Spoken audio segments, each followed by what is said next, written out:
Edge of Eternities continues to leave its mark on the secondary market this week.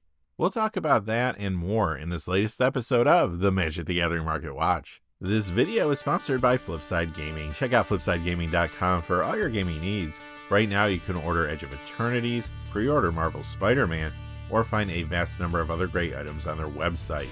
Remember, shipping is free in the US if your order is over $100 or consists only of singles. Just look in the description or comment section below for direct links to their site.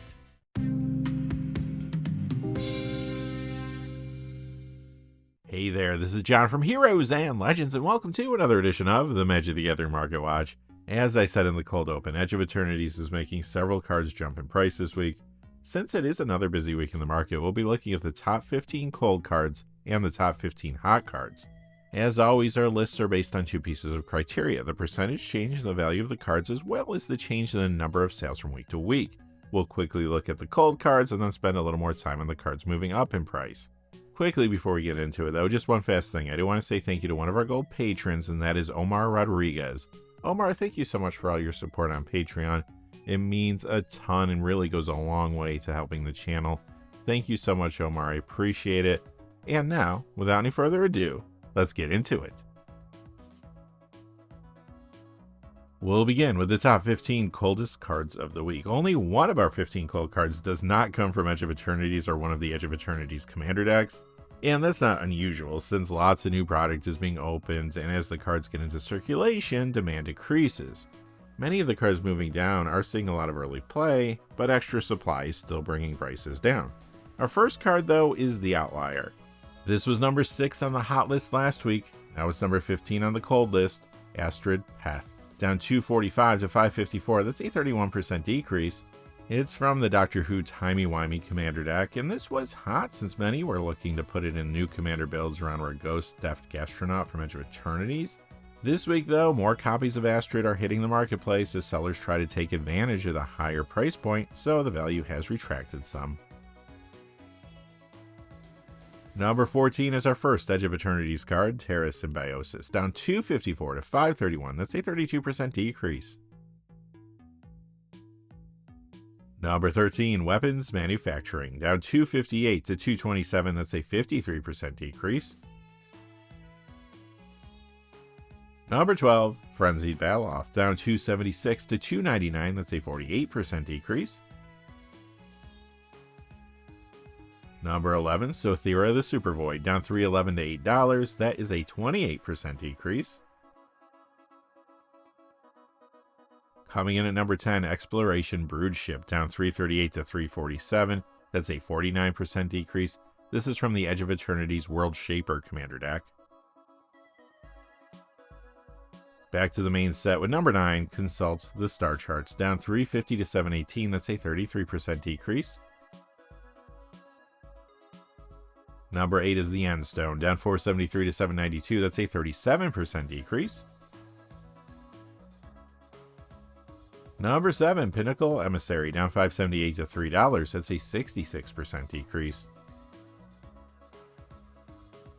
Number 6, Inspirit Flagship Vessel, down 597 to 219. That's a 73% decrease. This is the foil copy from the Edge of Eternities Counterintelligence commander deck. Number 5 is Thrumming Hivepool, down 598 to 497. That's a 55% decrease. Number 4, Kilo Apogee Mine, down 690 to 238. That's a 74% decrease. This is the foil copy for the new Counterintelligence commander deck. Number 3 is Zorel Genesis Shepherd, down 907 to 214 for an 81% decrease. This is the foil copy from the Edge of Eternities World Shaper commander deck. Number 2 is Exalted Sunborn, down 907 to $23. That's a 28% decrease. And coming in at number 1 is Quantum Riddler, down 969 to 2217. That's a 30% decrease. Alright, on to the main event, the top 15 hottest cards of the week, starting with number 15, Storm Chaser's Talent. It's up 202 to 848. That's a 31% increase. This card has been seeing a lot of play since its release, but Edge of Eternities and the standard rotation are making it heat up again. Let's start with Standard. It's appearing in two of the hottest decks in the new meta so far, Esper Self-Bounce and Is It Prowess. Both those decks run 4 copies of this card. It also appears in Team or Storm Splitter there. Over in Pioneer, there are 2 copies of Storm Chaser's Talent in Is It Rona combo. Plus in Commander, you see it in builds around Alania Divergent Storm as well as Brio Riptide Rogue. Recently, it even started seeing more play in both regular and 1v1 dual Commander in decks around Vivi Ornithir from Universes Beyond Final Fantasy.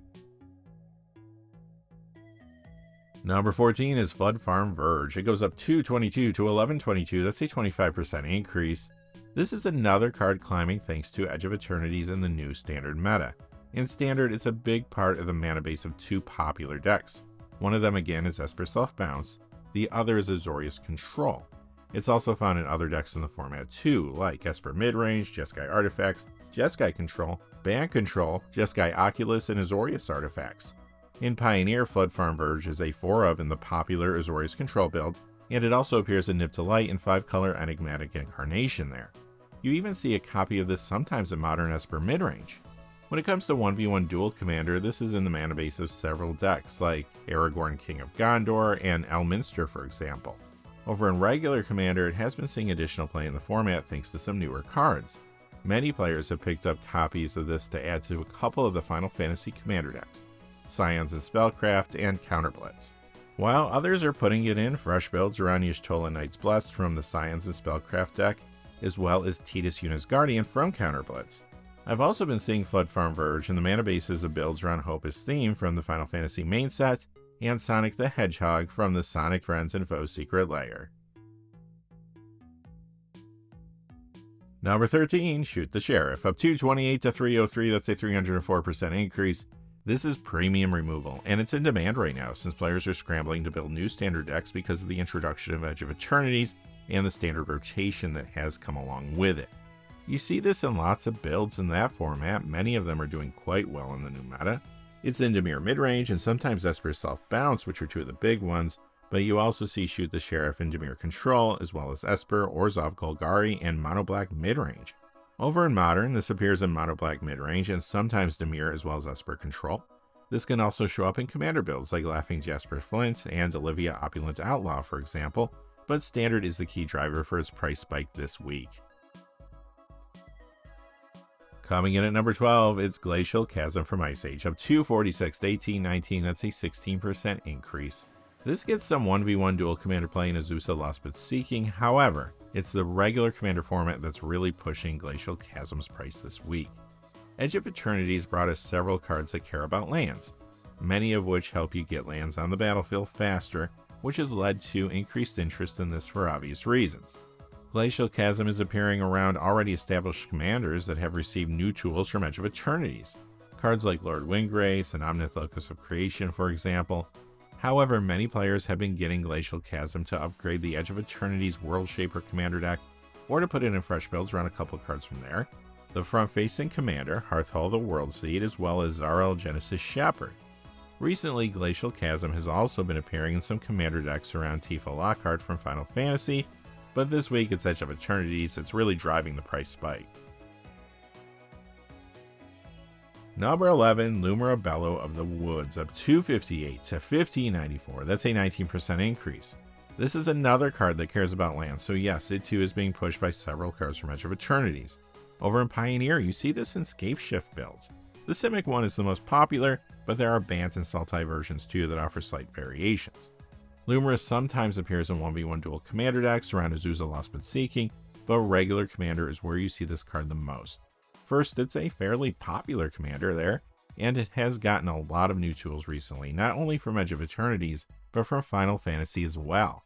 Secondly, some players have been grabbing copies of this to upgrade the new World Shaper commander deck, while others have been including it in fresh builds around both Hearthhall the World Seed and Zarael Genesis Shepherd from there.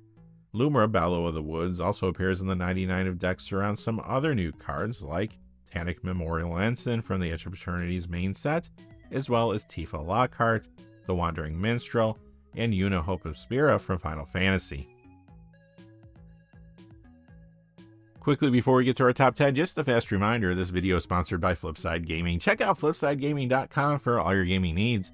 Right now, you can order Edge of Eternity's products there. You can pre-order Marvel Spider-Man, or you can find any number of other great items on their website, Magic-related or otherwise. Remember, if your order is over $100 or consists only of singles, shipping will be free in the United States. And if you're looking for a direct link to their site, just check out the description or the comment section below. I do have links posted in both of those places. And now, without any further ado, let's get to the top 10. Moving up one spot this week to number 10, Overlord of the Boiler Bilges. This is up $324 to $999 for a 48% increase. This is now appearing in the new Naya Una standard deck. We'll have to see how the deck does in the meta, but its percentage in the field has increased over the course of the week. Overlord of the Boiler Bilges has also been getting more commander play lately too, which is another reason the price is moving up. There, it has been in builds around cards like Bellowbard of the Brambles, as well as the partner decks around Alina Kessig Trapper and Gilrana Caller of Wirewood, but now a card from Edge of Eternities is pushing Overlord of the Boiler Bilges even further. We're seeing it quite often in commander builds around Tanic Steadfast Second. Coming in at number 9 is Energy Chamber. The 5th Dawn copy goes up $325 to $444. That's a 273% increase. The Dual Decks Esper versus Tezzeret copy is up $328 to $449. That is a 271% increase. This has been in some commander builds like the ones around Joda Archmage Eternal and Omar Thys Ghostfire Initiate, for example. However, Energy Chamber is getting more play now thanks to the return of charge counters in Edge of Eternities, hence the price increase. Many players are grabbing it to upgrade the new Counterintelligence commander deck, while others are putting in fresh builds around a couple cards from there. The front-facing commander and Spirit Flagship Vessel, as well as Kilo Apogee Mind. Plus, Energy Chamber can be found in commander decks around Dawnsire Sunstar Dreadnought from the main set. Moving up one spot this week to number 8, Masako the Humorless, up $502 to $15. That's a 50% increase. There's been a lot of spec around this one-print wonder because of the station mechanic in Edge of Eternities. Tapping your creatures for station is less of a drawback with Masako in play. However, even though the price has increased again this week, the number of commander decks running Masako has dropped quite a bit. That may be an indicator that the card is about ready to slide back down, so keep an eye on this one. Number 7, Mossborn Hydra, up $719 to $15.99. That's an 82% increase. Here's another card jumping because of the land focus coming from Edge of Eternities. This is seeing some standard play in Temur Landfall, as well as a couple offshoot versions of that deck, Mono Green and Simic Landfall. Commander, though, is the format pushing this card's price the most right now. Mossborn Hydra has been seeing 1v1 dual commander and regular commander play around Tifa Lockhart from Final Fantasy. Those builds, along with several others that run Mossborn Hydra, have found new support in the form of several cards from Edge of Eternities. Additionally, many commander players have been getting Mossborn Hydra to upgrade the Edge of Eternities World Shaper commander deck, while others are using it in new builds around both Hearthhole the World Seed and Zarl Genesis Shepherd from there. Plus, Mossborn Hydra is in Tanic Memorial Ensign commander builds too. Moving up 8 spots this week to number 6, Legion Extruder, up $736 to $969. That's a 316% increase. This is from the Outlaws of Thunder Junction's The Big Score subset, so it's harder to pull than a card from the main set. It too is being pushed by some new cards from Edge of Eternities. In Standard, we saw this in a new Is It Artifact build last week. This week the meta has shifted and that deck seems to be slipping. However, you do see Legion Extruder in a different brew now called 4-Color Manufacturing. We'll have to see how the meta responds to that one. Meanwhile, in Pioneer, there is a new version of Is It Install Artifact that runs a copy of Legion Extruder. Again, it's too early to tell if it has legs or not, but it's worth watching. Commander, though, seems to be the key driver for the card's price increase this week. It has been in 1v1 dual builds around Flame War Brash Veteran, but now it's appearing in regular commander decks around a popular card from Edge of Eternities, Raghost, Deft Gastronaut. Moving up 10 spots this week to number 5, Honor the Fallen, up $1021 to $1354. That's a 307% increase. This one-print wonder has been moving up since it has been seeing increased commander play and builds around a card from Final Fantasy, Hopus Theme. Moving down one spot this week to number 4, Zask Skittering Swarmlord, up $1125 to $4125. That's a 38% increase. Again, we have a harder to find card here. Clearly the land focus from Edge of Eternities has been pushing this as well.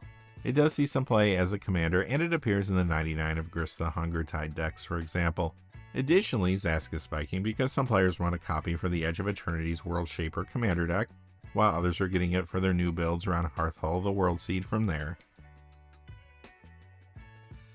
Moving up 9 spots this week to number 3, Ancestral Knowledge, up 1143 to 1772, that's a 182% increase.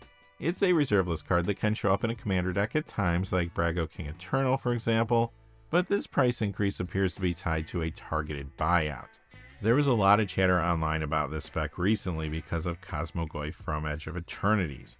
I would expect the price jump to last only until copies of Ancestral Knowledge are sold back to the marketplace. Coming in at number 2, Eternity Vessel, up 1279 to 3408, that's a 60% increase. This has been in some random commander decks. For example, sometimes you see it in Carrick, Son of Yawgmoth. Remember though, Edge of Eternities has brought tools for landfall and for charge counters. I've seen some players grabbing this to upgrade the Counterintelligence commander deck, while others are putting it in new builds around in Spirit Flagship Vessel from there. Thus, Eternity Vessel's price moves up this week.